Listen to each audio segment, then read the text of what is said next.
시어머니랑 같은 공간에서 숨 쉴 것도 싫어요. 제발 내 눈앞에서 사라져 주세요. 그게 제 소원이에요. 어머니 냄새 때문에 친구들이 오기 싫어해요. 여러분, 이건 제가 직접 들은 제 며느리의 말이에요. 40년 동안 이 집을 지키며 가족을 위해 모든 걸 희생했던 제게 던진 말들이었어요. 그 순간 저는 깨달았어요. 아, 내가 지금까지 뭘 하고 살았을까? 내 인생이 이렇게 무의미한 것이었나? 평생을 남을 위해 살았던 제가 하루아침에 집에서 쫓겨날 위기에 처했던 거예요. 아니, 쫓겨나는 게 아니라 스스로 선택해야 할 상황에 놓인 거였죠. 며느리는 제가 사라지기를 바랐어요. 눈앞에서 완전히 없어져 달라고 했어요. 그래서 저는 결심했어요. 정말로 그 소원을 들어주되 며느리가 상상도 못한 방식으로 말이에요. 오늘 이 이야기를 들려드리는 이유는 혹시 저와 같은 처지에 계신 분들이 있을까 해서예요. 가족이라는 이름으로 무시당하고 희생만 강요받으며 사시는 분들이요. 저는 증명하고 싶었어요. 나이가 들었다고 시어머니라고 해서 무조건 참고 살아야 하는 건 아니라는 걸요. 우리에게도 선택할 권리가 있다는 걸 보여드리고 싶었어요. 안녕하세요, 여러분. 저는 평생을 가족을 위해 살아온 68세 이순자입니다. 오늘 여러분께 제 이야기를 들려드리려고 해요. 혹시 저와 비슷한 상황에 계신 분들이 계시다면 조금이나마 위로가 되었으면 좋겠어요. 구독과 좋아요도 부탁드리고 어느 지역에서 사연을 듣고 계시는지 댓글 남겨주세요. 이 이야기는 작년 봄 제가 완전히 새로운 인생을 시작하게 된 계기가 된 사건부터 시작됩니다. 그날 새벽 5시 저는 늘 그랬듯이 조용히 일어났어요. 40년을 넘게 살아온 이 집에서 저는 항상 가족들보다 먼저 일어나 하루를 준비했거든요.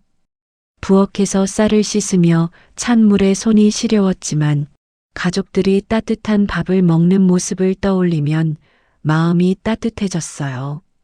그런데 거실에서 들려오는 며느리 민정이의 목소리가 제 손을 멈추게 했습니다. 진짜 미치겠어. 시어머니 냄새가 거실까지 나. 아침부터 비위상해서 죽겠네. 며느리는 핸드폰으로 누군가와 통화를 하고 있었어요. 아마 친구에게 하소연을 하는 모양이었죠. 응, 맞아. 노인들 특유의 그 냄새 있잖아. 아무리 환기를 시켜도 안 없어져. 방향제를 아무리 뿌려도 소용이 없어. 저는 쌀뜨물을 붓다가 그만 손이 떨려 물이 바닥에 튀었어요. 매일 아침 저녁으로 샤워를 하고 옷도 날마다 갈아입는데 냄새가 난다니요. 제가 무슨 냄새를 낸다는 건지 도무지 이해할 수가 없었어요. 그리고 말이야. 시어머니가 해주는 음식도 정말 별로야. 맨날 나물만 무치고 젊은 사람 입맛은 전혀 고려 안 해. 내가 고기 좀 해달라고 하면 돈 없다고 투덜거리고. 제 가슴이 쿵 내려앉았어요. 시장에서 조금이라도 싱싱한 채소를 고르려고 이 가게 저 가게 돌아다니며 장을 보는 제 정성을 며느리는 그렇게 생각하고 있었던 거예요. 거실에서 텔레비전 소리가 들렸어요. 며느리가 채널을 돌리며 짜증스럽게 혼잣말을 했어요. 에휴, 또 트로트네. 시어머니가 맨날 이런 거만 봐서 집 분위기가 완전 촌스러워. 내 친구들이 놀러 오고 싶어 하지도 않아. 그 순간 화장실에서 물 내리는 소리가 들렸어요. 아들 준호가 일어난 모양이었어요. 며느리가 급하게 목소리를 낮췄어요. 오빠 일어났나 봐. 나중에 다시 전화할게. 저는 숨을 죽이고 부엌에 그대로 서 있었어요. 아들이 거실로 나오는 소리가 들렸어요. 민정아, 일찍 일어났네. 누구랑 통화했어? 언니랑 잠깐 통화했어. 오빠는 어서 씻고 나와 밥 먹어야지. 며느리의 목소리가 갑자기 상냥해졌어요. 아들 앞에서는 완전히 다른 사람이 되는 거였어요. 엄마, 일찍 일어나셨네요. 아들이 부엌으로 와서 인사를 했어요. 하지만 그 인사도 형식적이었어요. 제 얼굴을 제대로 보지도 않고 냉장고 문을 열어 물을 마시더니 곧바로 돌아서 나가버렸어요. 저는 떨리는 손으로 냄비에 물을 올렸어요. 국을 끓이려고 했는데 어떤 국을 끓여야 할지 갑자기 막막해졌어요. 며느리가 남을 반찬을 싫어한다니, 그럼 뭘 해드려야 할까요? 어머니, 아침 준비하세요? 며느리가 부엌으로 들어왔어요. 목소리는 예의 바르게 들렸지만 표정은 차갑더라고요. 응. 금방 할게 뭐 먹고 싶은 거 있니? 제가 조심스럽게 물었어요. 며느리는 냉장고를 열어보더니 한숨을 쉬었어요. 에휴, 또 나물뿐이네요. 어머니는 고기는 안 사세요? 준호 오빠도 고기를 좋아하는데. 아, 그래? 그럼 오늘 시장 가서 고기 사올게. 아니에요, 괜찮아요. 어차피 어머니가 해주시는 고기 요리는 저희 입맛에 안 맞아서요. 며느리의 말이 제 가슴을 후벼 팠어요. 입맛에 안 맞다니요. 저는 40년 넘게 요리를 해왔는데 제 음식이 그렇게 맛없다는 건가요? 그럼 뭘 해주면 될까? 그냥 토스트나 시리얼로 간단히 먹을게요. 어머니 음식은 너무 짜고 기름져서 몸에 안 좋아요. 며느리는 그렇게 말하고는 식빵과 잼을 꺼내 들더니 제가 서 있는 옆에서 툭툭 소리를 내며 토스트를 만들기 시작했어요. 마치 제가 방해된다는 듯이요. 저는 한쪽 구석으로 물러서서 그 모습을 바라봤어요. 며느리의 등이 차가워 보였어요. 그리고 제가 평생 정성스럽게 가꿔온 이 부엌에서 저는 마치 불청객이 된 기분이었어요. 그날 아침 식탁에는 제가 끓인 된장국과 며느리가 만든 토스트가 함께 놓였어요. 아들 준호는 당연하다는 듯이 토스트만 먹었어요. 제가 새벽같이 일어나 끓인 국은 아무도 먹지 않았고 저 혼자 김이 나는 국그릇을 바라보며 씁쓸한 마음을 달래야 했어요. 그 순간 저는 깨달았어요. 제가 이 집에서 제 가족들에게 얼마나 환영받지 못하는 존재인지를 말이에요. 그로부터 며칠 후 저는 특별한 마음으로 장을 보러 나갔어요. 며느리가 고기를 좋아한다고 했으니 이번에는 정말 맛있는 갈비를 사서 정성껏 요리해보자고 생각했거든요.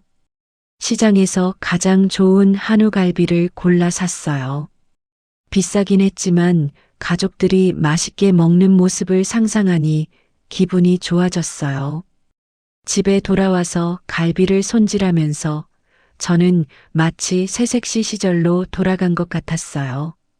갈비 하나하나 정성스럽게 핏물을 빼고 배와 양파로 만든 양념에 재워두었어요. 손이 시려워도 허리가 아파도 정성을 다했어요. 오후 내내 약한 불에서 푹 끓여가며 갈비가 부드럽게 익어가는 모습을 지켜봤어요. 저녁 시간이 다가오자 저는 설렘을 감추지 못했어요. 갈비찜 냄새가 집 안가득 퍼졌고 오늘은 며느리가 제 요리를 맛있게 먹어줄 거라는 기대감이 있었거든요. 아들 준호가 퇴근해서 들어오더니 부엌을 들여다봤어요. 와, 뭔가 냄새가 엄청 좋네요. 갈비찜이에요. 민정이가 고기를 좋아한다고 해서 특별히 준비해봤지. 아들의 밝은 반응에 제 마음도 한결 가벼워졌어요. 그때 현관문이 열리며 며느리가 돌아왔어요.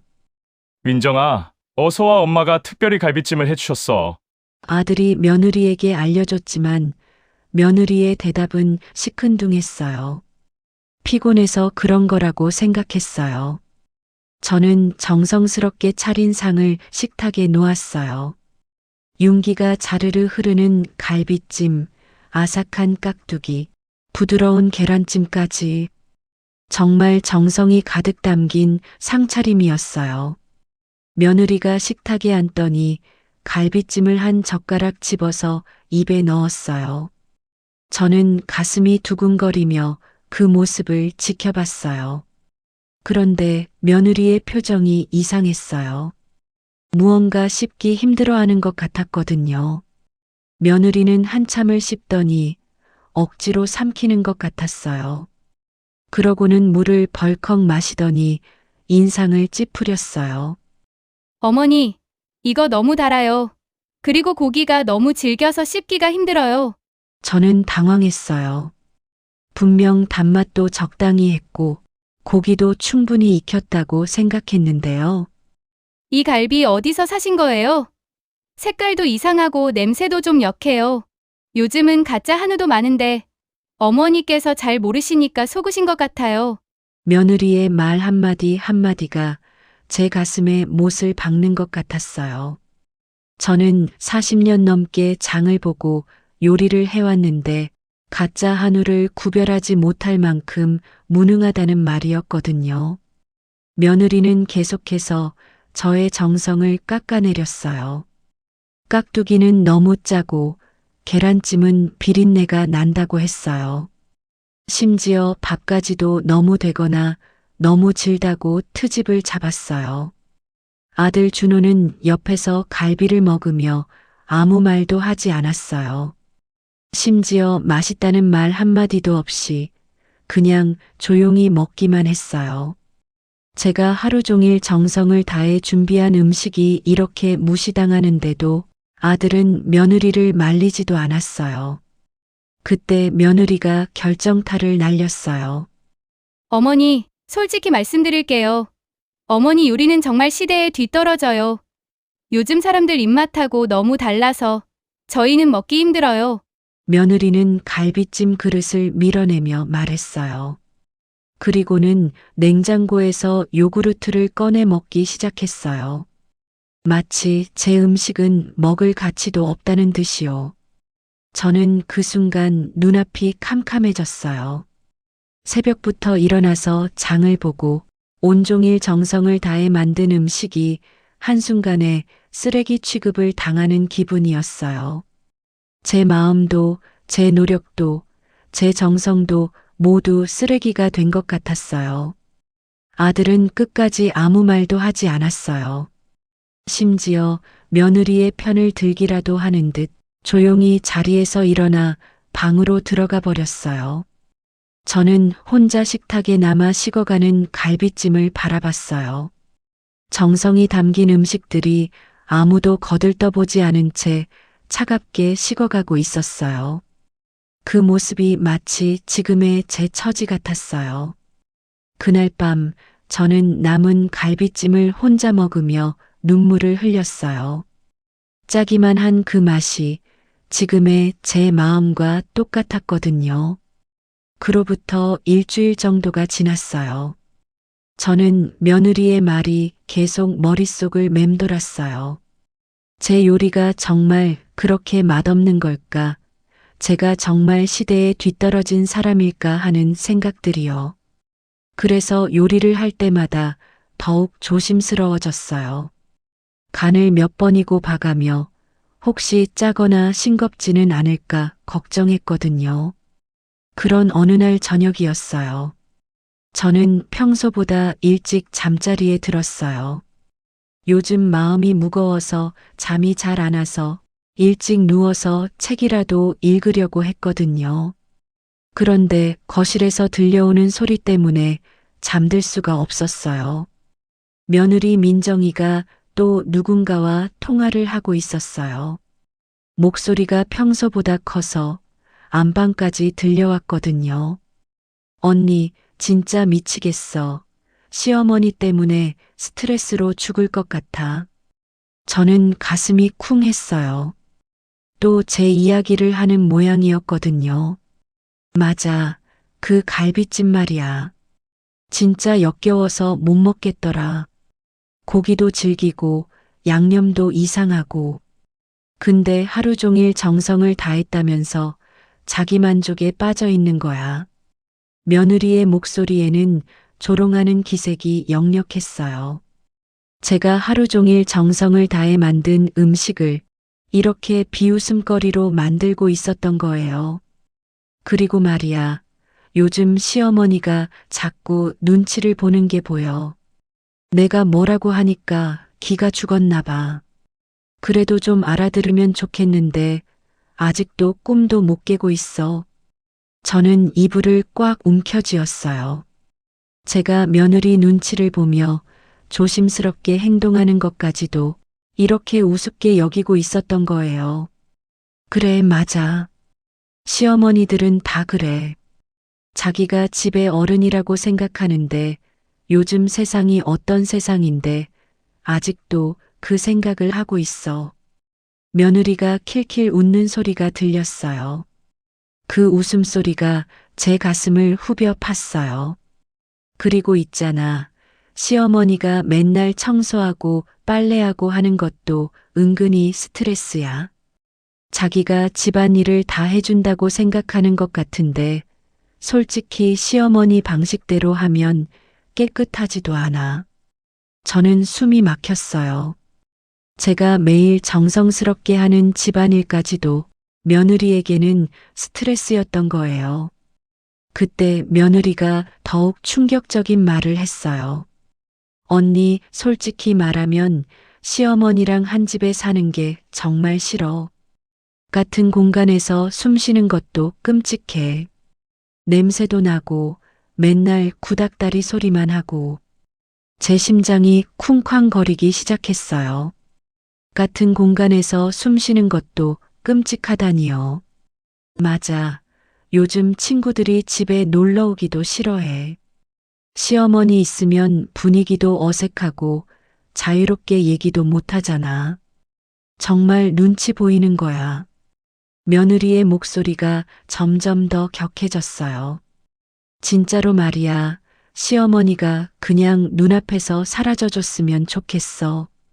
그게 제일 좋은 해결책일 것 같아. 그럼 우리도 자유롭게 살 수 있고 시어머니도 편하실 텐데. 그 순간 제 온몸이 얼어붙었어요. 눈앞에서 사라져달라는 말을 며느리가 이렇게 태연하게 하고 있었던 거예요. 언니 말이 맞아. 요즘은 시어머니를 모시고 사는 집이 별로 없잖아. 다들 따로 사는데 우리만 이렇게 살고 있으니까 답답한 거야. 며느리가 한숨을 쉬는 소리가 들렸어요. 그래도 준호 오빠가 효자라고 해서 어쩔 수 없이 같이 사는 거지. 솔직히 나는 시어머니 없이 살고 싶어. 그럼 내 마음대로 집도 꾸밀 수 있고 친구들도 자유롭게 부를 수 있잖아. 그때 화장실에서 물 내리는 소리가 들렸어요. 아들이 일어난 모양이었어요. 며느리가 급하게 목소리를 낮췄어요. 오빠 깬 것 같아. 나중에 다시 전화할게. 저는 침대에 그대로 누워 천장을 바라봤어요. 눈물이 흘러내렸지만 소리내어 울 수도 없었어요. 벽 너머에서는 아들과 며느리가 작은 목소리로 무슨 얘기를 하는 소리가 들렸어요. 그 순간 저는 깨달았어요. 제가 이 집에서 얼마나 환영받지 못하는 존재인지를요. 며느리에게 저는 그냥 귀찮은 짐이었고 빨리 사라져줬으면 하는 걸림돌이었던 거예요. 새벽까지 잠을 이루지 못하고 누워 있었어요. 머릿속에서는 며느리의 목소리가 계속 맴돌았어요. 눈앞에서 사라져줬으면 좋겠다는 그 말이요. 그리고 저는 결심했어요. 정말로 며느리의 소원을 들어줘야겠다고요. 하지만 며느리가 생각하는 방식과는 전혀 다른 방법으로 말이에요. 다음 날 아침 저는 평소와 다름없이 일어나 아침 준비를 했어요. 하지만 제 마음속에는 이미 계획이 서고 있었어요. 며느리가 원하는 대로 정말로 눈앞에서 사라져주되 그 결과가 어떨지는 며느리가 직접 겪어보게 해주겠다는 계획이었거든요. 아침 식탁에서 며느리는 여전히 제가 준비한 음식을 외면했어요. 하지만 이제 저는 상처받지 않았어요. 오히려 차갑게 식어가는 마음으로 며느리의 그런 모습을 지켜봤거든요. 그날부터 저는 완전히 다른 사람이 되었어요. 겉으로는 평소와 똑같이 행동했지만 속으로는 치밀한 계획을 세워나가고 있었거든요. 며느리가 원하는 대로 정말로 사라져주되 그 결과가 어떨지는 며느리가 몸소 체험하게 해주겠다고 마음먹었어요.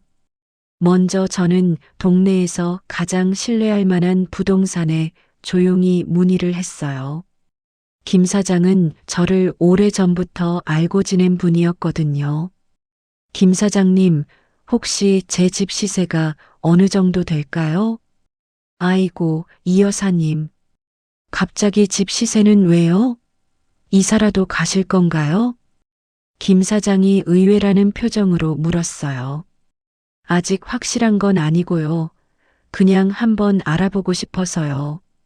제가 자연스럽게 대답했어요. 김 사장은 제 집 위치와 평수를 확인하더니 생각보다 높은 금액을 불러줬어요. 요즘 이 동네가 재개발 소문이 돌면서 집값이 많이 올랐어요. 이 여사님 집 같으면 15억은 충분히 받으실 것 같은데요. 15억이라니요.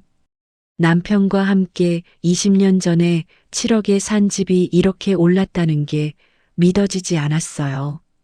집으로 돌아와서 저는 서류함을 뒤져 집 등기부등본과 각종 서류들을 확인했어요. 다행히 집은 제 명의로만 되어 있었어요. 남편이 돌아가시기 전에 상속 절차를 미리 해둔 덕분이었거든요. 그 다음으로는 실버타운을 알아봤어요. 예전부터 친구들이 좋다고 입이 마르게 칭찬하던 곳이 있었거든요. 서울 외곽에 있는 고급 실버타운이었는데 시설도 훌륭하고 프로그램도 다양하다고 들었어요. 상담을 받으러 갔을 때 그곳은 정말 다른 세상 같았어요. 넓고 깨끗한 로비, 친절한 직원들, 그리고 무엇보다 저와 비슷한 나이대의 어르신들이 여유롭고 행복해 보이는 모습이 인상적이었어요. 입주 보증금이 3억 원이고 월 관리비가 150만 원 정도입니다. 모든 식사와 의료 서비스, 문화활동이 포함된 금액이에요. 상담 직원이 친절하게 설명해 줬어요. 금액이 적지 않았지만 집을 팔면 충분히 감당할 수 있는 수준이었어요. 언제부터 입주 가능한가요? 원하시면 다음 주부터도 가능합니다. 지금 좋은 남양방이 하나 비어 있거든요. 저는 그 자리에서 계약 의사를 밝혔어요. 그리고 일주일 후 입주하기로 약속했어요. 집으로 돌아오는 길에 저는 마음이 한결 가벼웠어요. 이제 구체적인 계획이 서기 시작했거든요. 집에 도착해서 저는 며느리에게 평소보다 더 상냥하게 굴었어요. 민정아, 오늘 장 보러 갈 건데 뭐 필요한 거 있니? 과일 좀 사오세요. 사과하고 배요. 며느리가 의외로 편안한 목소리로 대답했어요. 아마 제가 순한 양처럼 굴고 있다고 생각하는 모양이었어요. 그래, 알았어. 맛있는 걸로 사올게.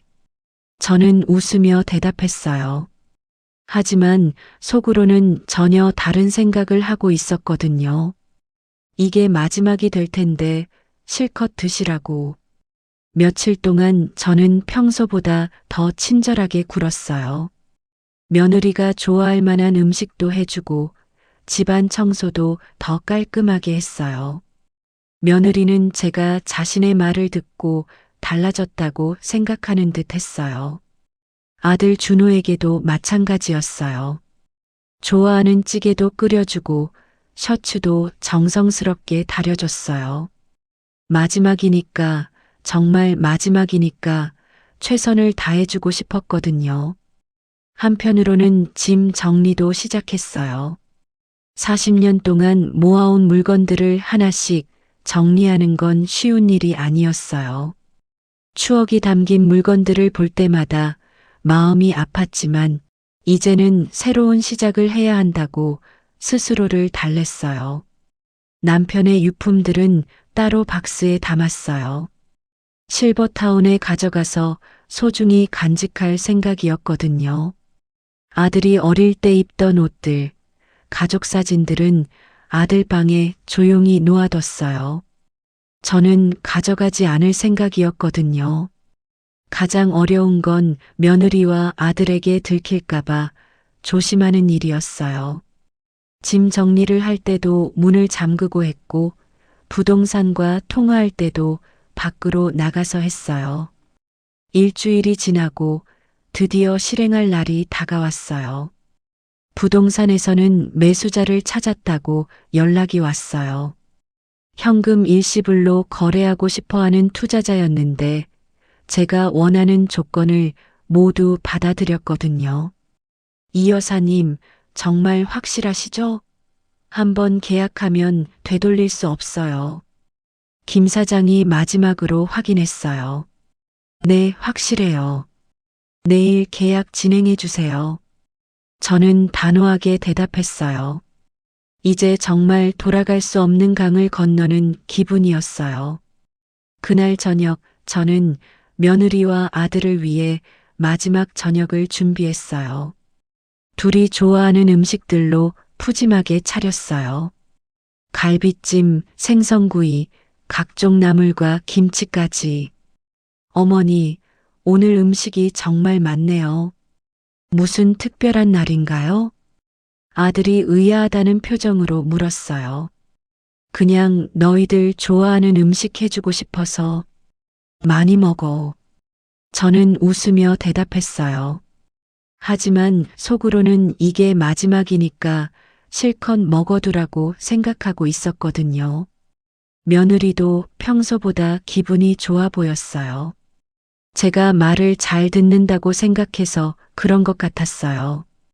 그날 밤 저는 마지막으로 이 집에서의 시간들을 되돌아봤어요. 행복했던 순간들, 힘들었던 순간들이 주마등처럼 스쳐 지나갔어요. 하지만 후회는 없었어요. 이제 새로운 인생을 시작할 때가 됐다고 생각했거든요. 내일이면 모든 게 달라질 거예요. 며느리가 그토록 원하던 소원이 이루어질 거예요. 하지만 그 결과가 어떨지는 며느리가 직접 겪어봐야 할 일이었거든요. 다음 날 아침 저는 평소보다 일찍 일어났어요.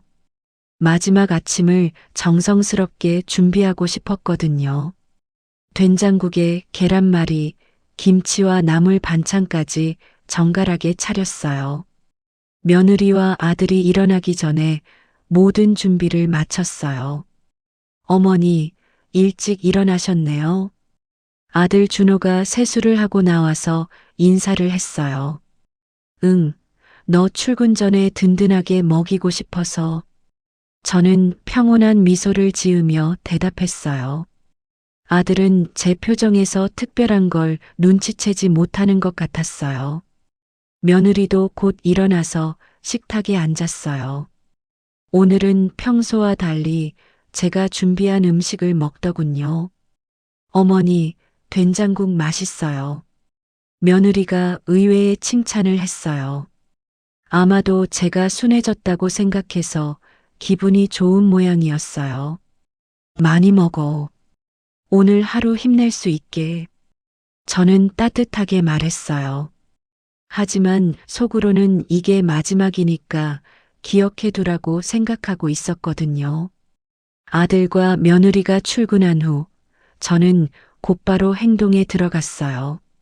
미리 준비해둔 캐리어 하나에 꼭 필요한 옷가지와 남편의 유품, 그리고 중요한 서류들을 넣었어요. 40년 동안 살았던 집에서 나가는데 짐이 이렇게 적다는 게 신기했어요.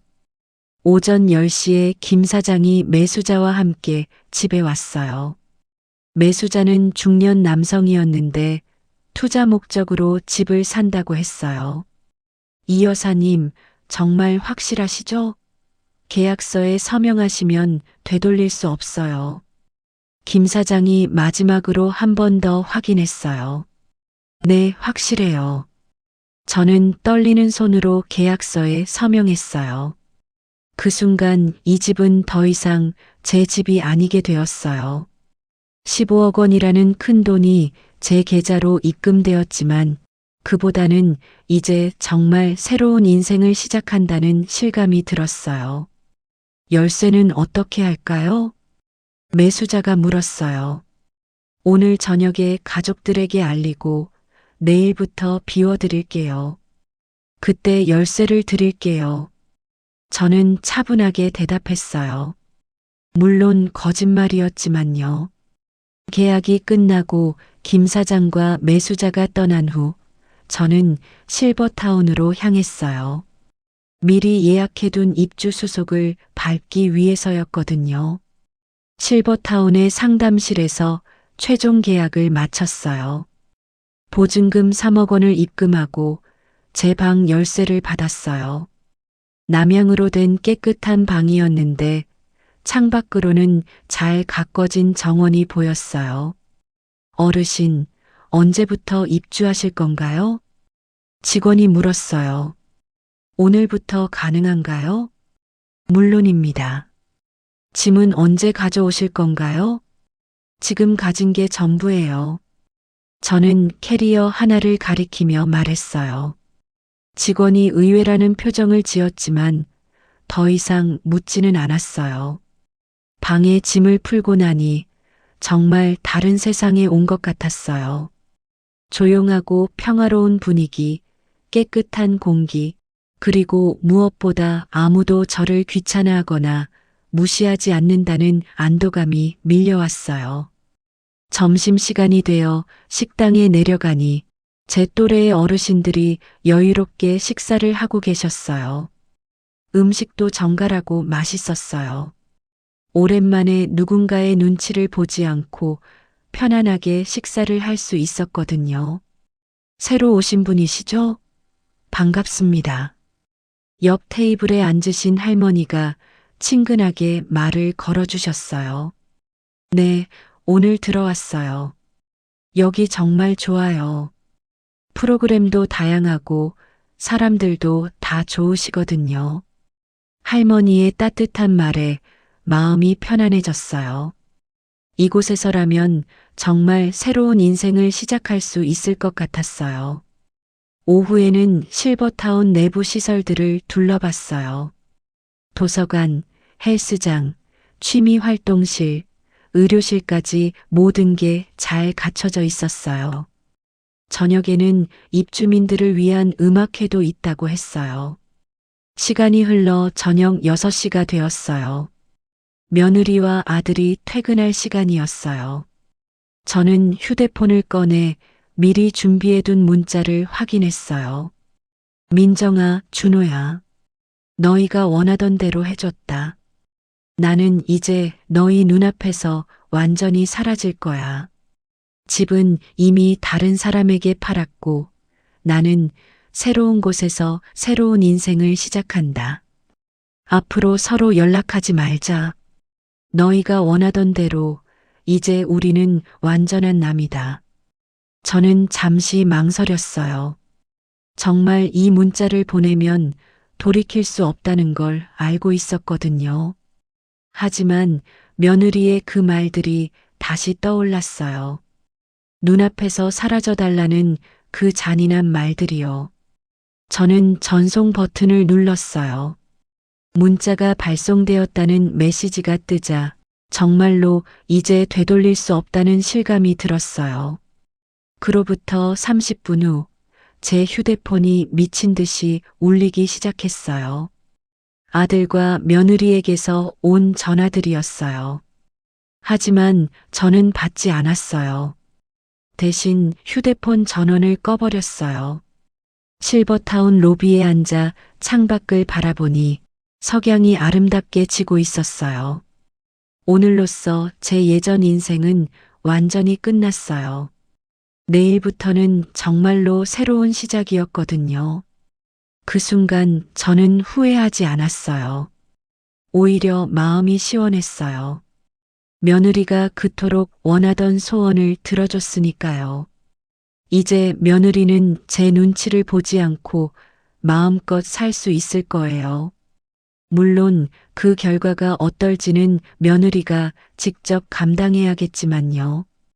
그날 저녁 7시 며느리 민정이와 아들 준호는 평소와 다름없이 집으로 돌아왔어요. 현관문을 열고 들어서는데 뭔가 이상했어요. 평소 같으면 저녁 준비하는 소리나 냄새가 나야 하는데 집안이 너무 조용했거든요. 아들이 큰 소리로 인사했지만 대답이 없었어요. 며느리가 안방 쪽을 들여다보며 인사했어요. 하지만 안방 문은 굳게 닫혀 있었고 불도 꺼져 있었어요. 병원이라도 가신 건가? 아니면 시장이라도?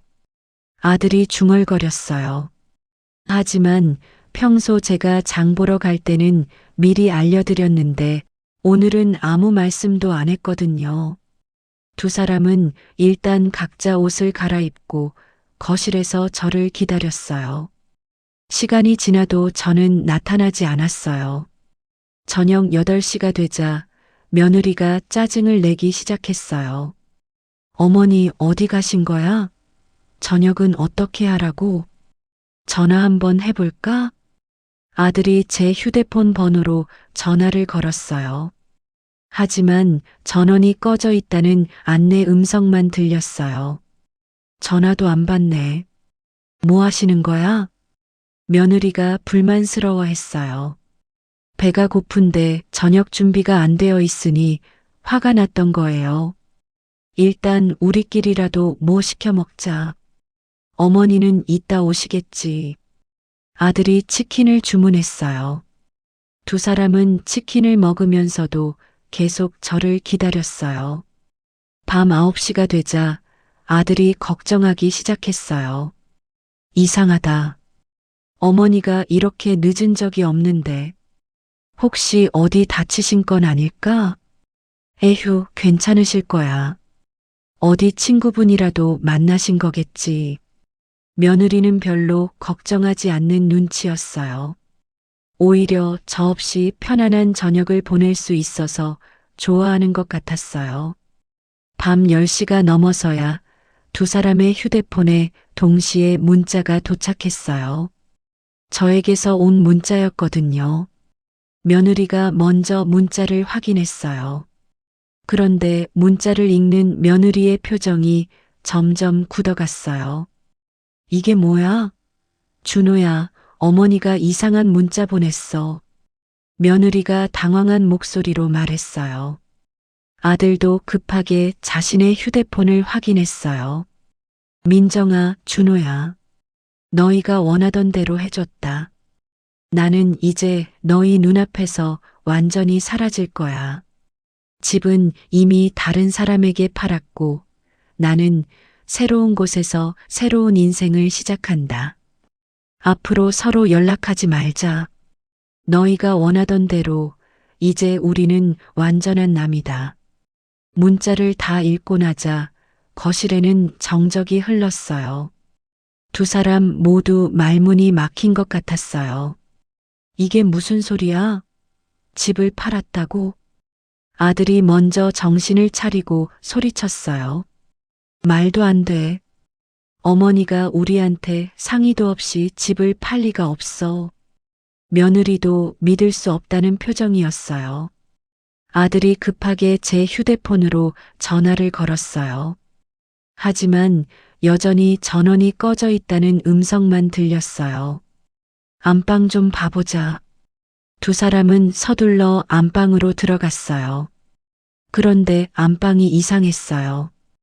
평소에 제가 쓰던 옷들이 없었고 화장대 위에 화장품들도 사라져 있었어요. 정말 짐을 싸가신 것 같아. 아들이 떨리는 목소리로 말했어요. 며느리는 옷장을 열어봤어요. 제 옷들이 대부분 사라져 있었고 남편의 유품들도 없어져 있었어요. 진짜야. 정말 나가신 것 같아.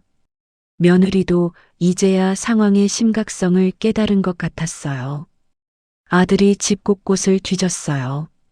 제 중요한 서류들이 들어있던 서류함도 텅 비어 있었어요. 집 등기부등본, 통장, 인감도장까지 모든 게 사라져 있었어요. 이게 말이 돼? 어머니가 정말 집을 팔고 나가신 거야? 아들이 벽에 주저앉으며 중얼거렸어요. 그때 며느리가 갑자기 소리쳤어요. 아, 내가 무슨 말을 했길래 어머니가 이러시는 거야? 내가 언제 나가시라고 했어?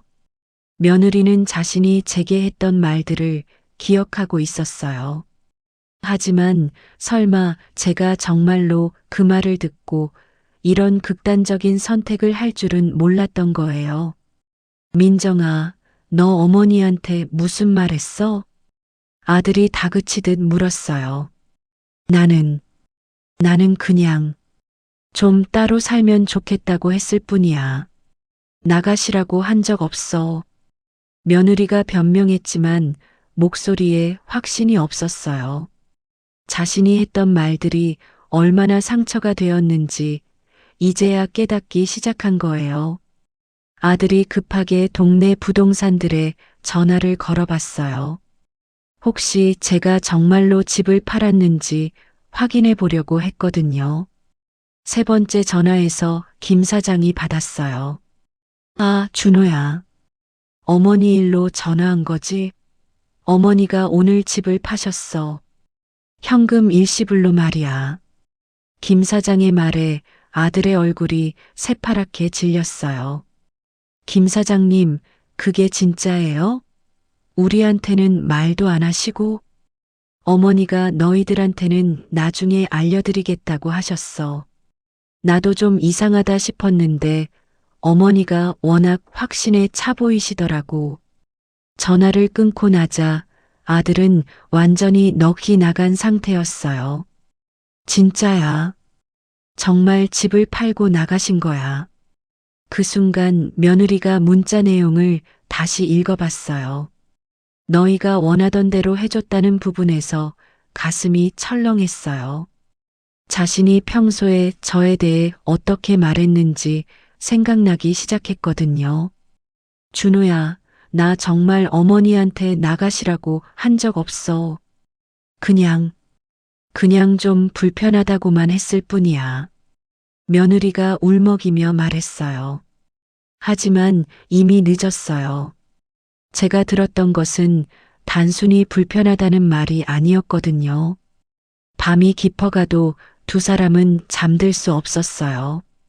갑자기 닥친 현실이 믿어지지 않았거든요. 어제까지만 해도 평범한 일상이었는데 하루 사이에 모든 게 바뀌어 버린 거예요. 며느리는 그제야 후회하기 시작했어요. 자신이 평소에 저에게 얼마나 차갑게 대했는지, 얼마나 상처가 되는 말들을 했는지 깨닫게 되었거든요. 하지만 이제 와서 후회해봤자 소용없었어요. 저는 이미 완전히 다른 세상으로 떠나버렸으니까요. 그로부터 3년이 흘렸어요. 세월이 흐르면서 저와 아들, 며느리의 삶은 완전히 다른 길을 걸어가고 있었어요.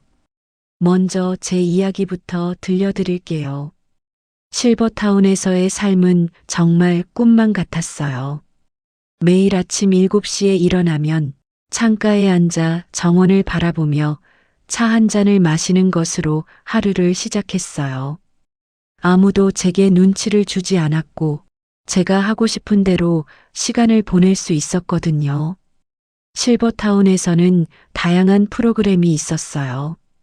서예 교실에 다니면서 붓글씨를 배웠고 요가 수업도 들었어요. 예전에는 꿈도 꾸지 못했던 일들이었어요. 집에서는 늘 가사일에 쫓겨서 제 시간이라는 게 없었거든요. 특히 좋았던 건 동년배 친구들을 많이 사귄 것이었어요. 다들 비슷한 경험을 가지신 분들이라 서로를 이해하고 위로해 주셨어요. 저처럼 자식 문제로 고생하신 분들도 많았거든요. 순자 씨, 오늘 표정이 특히 밝으세요. 식당에서 만난 김 여사님이 말씀하셨어요. 그럼요. 오늘 서예 전시회에서 상을 받았거든요. 제가 자랑스럽게 대답했어요. 정말 오랜만에 누군가에게 인정받는 기분이었어요. 저녁에는 친구들과 산책을 하거나 로비에서 차를 마시며 담소를 나눴어요. 가끔 문화센터에서 영화 감상이나 음악회도 열렸어요. 이렇게 우아하고 여유로운 노후를 보낼 수 있다는 게 신기했어요. 경제적으로도 여유가 있었어요. 집을 판 돈에 주식 투자도 해봤는데 운이 좋아서 꽤 수익이 났거든요. 이제는 돈 걱정 없이 하고 싶은 걸 할 수 있었어요. 반면에 아들과 며느리의 삶은 완전히 다른 방향으로 흘러가고 있었어요. 집을 잃은 그들은 급하게 전세집을 구해야 했어요. 하지만 갑작스러운 일이라 준비가 전혀 되어 있지 않았거든요. 결국 보증금이 적게 드는 반지하 빌라로 이사할 수밖에 없었어요. 반지하 집은 습하고 어두웠어요. 창문이 작아서 햇빛이 제대로 들지 않았고 비가 오면 곰팡이 냄새가 심했어요. 며느리 민정이가 그토록 싫어하던 냄새가 이제는 자신의 집에서 나고 있었던 거예요. 이게 무슨 집이야? 곰팡이 냄새 때문에 숨을 쉴 수가 없어. 며느리가 매일 투덜거렸어요. 하지만 어쩔 수 없었어요. 갑자기 집을 구하려다 보니 마땅한 곳을 찾기 어려웠거든요. 더 큰 문제는 경제적인 부담이었어요. 보증금도 부족했지만 월세까지 내야 하는 상황이 되었거든요. 아들 준호의 월급만으로는 생활이 빠듯했어요. 여보, 이번 달 월세 어떻게 할까? 적금까지 깨야 할 것 같은데. 아들이 걱정스러운 목소리로 말했어요. 며느리는 점점 예민해졌어요. 예전에는 제가 해주던 집안일을 이제는 자신이 다 해야 했거든요. 청소, 빨래, 요리까지. 직장에서 돌아와서도 쉴 틈이 없었어요. 아, 진짜 힘들어 죽겠어. 회사에서 일하고 와서 집안일까지 다 하라고? 며느리가 짜증을 내며 말했어요. 예전에는 제가 모든 걸 다 해줘서 집에 오면 편하게 쉴 수 있었는데 이제는 그런 여유가 없었어요. 아들도 마찬가지였어요. 예전에는 집에 오면 깨끗하게 다려진 옷이 준비되어 있고 따뜻한 밥상이 차려져 있었는데 이제는 그런 걸 기대할 수 없었어요. 민정아, 내 셔츠 좀 다려줄래? 내일 중요한 회의가 있어. 나도 피곤해. 내가 직접 해. 부부 사이도 점점 삭막해졌어요. 경제적 스트레스와 생활의 불편함 때문에 서로에게 짜증을 내는 일이 많아졌거든요. 가장 힘들었던 건 제가 없다는 현실을 받아들이는 것이었어요. 평소에는 당연하게 여겼던 제 존재가 없어지고 나서야 얼마나 중요했는지 깨닫게 되었거든요. 며느리는 가끔 친구들과 통화할 때면 후회하는 기색이 역력했어요. 내가 그때 왜 그랬을까? 시어머니가 계실 때가 훨씬 편했는데. 하지만 이미 늦었어요. 저는 완전히 다른 세상에서 새로운 인생을 살고 있었거든요. 어느 날 저녁 저는 실버타운 로비에서 친구들과 차를 마시고 있었어요. 창밖으로는 아름다운 노을이 지고 있었어요. 순자 씨는 정말 현명한 선택을 하셨어요. 저도 용기가 있었다면 그랬을 텐데. 옆에 앉으신 박 여사님이 부러워하시며 말씀하셨어요. 가족이라는 이름에 얽매여서 불행하게 살 필요는 없잖아요. 이제 와서 보니 진작 이렇게 했어야 했어요. 제가 차분하게 대답했어요. 정말로 후회하지 않았거든요. 그 순간 문득 아들과 며느리가 어떻게 지내고 있을까 하는 생각이 들었어요. 하지만 금세 그 생각을 떨쳐냈어요. 그들이 어떻게 살든 이제 저와는 상관없는 일이었거든요. 실버타운의 밤은 고요하고 평화로웠어요. 아무도 저를 귀찮게 하지 않았고 누군가의 눈치를 볼 필요도 없었어요. 이것이 바로 제가 꿈꾸던 노후의 모습이었어요. 반면 반지하 집의 밤은 축축하고 답답했을 거예요. 곰팡이 냄새와 함께 며느리와 아들은 각자의 후회와 불만 속에서 잠 못 이루는 밤을 보내고 있었을 테니까요. 그로부터 또 한 해가 지났어요. 어느 봄날 오후였어요. 저는 친구들과 함께 시내 백화점에 쇼핑을 나갔어요. 오랜만에 새 옷을 사고 맛있는 걸 먹으며 즐거운 시간을 보내고 있었거든요. 백화점 식당가에서 점심을 먹고 나오는 길이었어요. 갑자기 앞에서 익숙한 목소리가 들렸어요. 아줌마, 제발 좀 봐주세요. 진짜 급해서 그래요. 고개를 들어보니 누군가가 식당 직원에게 사정하고 있었어요. 그런데 그 뒷모습이 낯익었어요. 며느리 민정이었어요. 하지만 예전의 깔끔하고 세련된 모습은 온데간데 없었어요. 헝클어진 머리, 빛이 바랜 옷, 그리고 초라한 어깨 라인. 완전히 다른 사람이 되어 있었어요.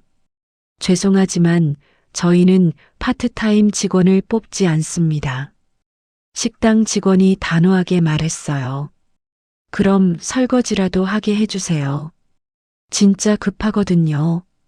며느리가 애걸하듯 말했어요. 그 모습을 보니 가슴 한편이 복잡했어요. 저는 친구들과 함께 다른 길로 돌아서 걸어갔어요. 며느리는 저를 알아보지 못했어요. 제가 예전과는 완전히 다른 모습이었거든요. 고급 브랜드 옷에 단정하게 손질한 머리, 그리고 무엇보다 여유로운 표정. 예전에 초라하고 눈치 보던 시어머니의 모습과는 전혀 달랐어요. 순자 씨, 아시는 분인가요? 함께 간 친구가 물어봤어요. 아니에요. 모르는 사람이에요. 저는 담담하게 대답했어요. 정말로 모르는 사람이었거든요. 제게는 더 이상 며느리도 아니고 그냥 스쳐 지나가는 타인일 뿐이었어요. 백화점 지하 주차장으로 내려가는 길에 또 다른 익숙한 모습을 보았어요. 주차장 구석에서 누군가가 차를 닦고 있었어요. 아들 준호였어요. 아들도 많이 변해 있었어요. 예전에 단정했던 모습은 찾아볼 수 없었고 지치고 초라한 모습이었어요. 차 한 대를 닦고 나서 주차 관리소에 가서 돈을 받는 모습을 보니 아르바이트를 하고 있는 것 같았어요. 아들은 저를 스쳐 지나갔지만 전혀 알아보지 못했어요. 제가 타고 있는 택시 안에서 내려다보는 저를 그냥 지나가는 승객 중 한 명으로만 보았을 거예요. 택시가 출발하면서 백미러로 아들의 모습이 점점 작아지는 걸 봤어요. 가슴이 약간 아렸지만 곧 그 감정도 사라졌어요. 제 선택에 대해 후회하지 않았거든요. 실버타운으로 돌아가는 길, 저는 창밖 풍경을 바라보며 생각했어요. 만약 그때 참고 계속 살았다면 어땠을까요? 아마 지금쯤 더욱 비참하게 무시당하며 살고 있었을지도 모르겠어요. 며느리는 제가 눈앞에서 사라져달라고 했었죠. 그 소원을 들어준 제가 과연 잘못된 걸까요? 아니에요. 저는 단지 며느리의 간절한 소원을 들어준 것뿐이에요. 그들이 지금 어떤 삶을 살든 그건 그들의 선택이에요. 저를 무시하고 함부로 대했을 때의 결과를 지금 직접 경험하고 있는 거죠. 실버타운에 도착해서 저는 제 방 창가에 앉았어요. 노을이 아름답게 지고 있었어요. 오늘도 참 평화로운 하루였어요. 여러분, 제 이야기 어떠셨나요? 혹시 저를 너무 냉정하다고 생각하시나요? 아니면 잘했다고 생각하시나요? 저는 이렇게 생각해요. 사람에게는 존중받을 권리가 있다고요. 나이가 들었다고 가족이라는 이유로 무시당하고 함부로 대해져야 할 이유는 없어요. 만약 여러분 중에도 저와 비슷한 상황에 계신 분이 있다면 용기를 내보세요. 참기만 하는 게 미덕은 아니에요. 때로는 과감한 선택이 필요할 때도 있거든요. 물론 가족은 소중해요. 하지만 서로를 존중하고 배려할 때만 진짜 가족이 될 수 있는 거라고 생각해요. 일방적인 희생만을 강요하는 관계라면 과감히 정리하는 것도 하나의 지혜일 수 있어요. 저는 지금 참 행복해요. 아무도 저를 무시하지 않고 제가 하고 싶은 것들을 마음껏 할 수 있거든요. 이게 바로 제가 꿈꿨던 노후의 모습이에요. 며느리가 원했던 눈앞에서 사라지는 것, 정말로 그렇게 해줬어요. 대신 저는 제 인생의 주인공이 되었고요. 여러분도 여러분 인생의 주인공이 되세요. 남의 눈치 보며 움츠러들지 마시고 당당하게 살아가세요. 나이가 들수록 더욱 자신을 사랑하고 소중히 여기셔야 해요. 오늘 밤도 저는 평안히 잠들 수 있어요. 누구의 눈치도 보지 않고 누구에게도 미안해하지 않으면서요. 이것이야말로 진정한 자유가 아닐까요? 여러분의 이야기도 언젠가 들어보고 싶어요. 모두들 행복하고 건강하게 지내세요. 그리고 기억하세요. 여러분은 존중받을 자격이 있는 소중한 사람이라는 것을요.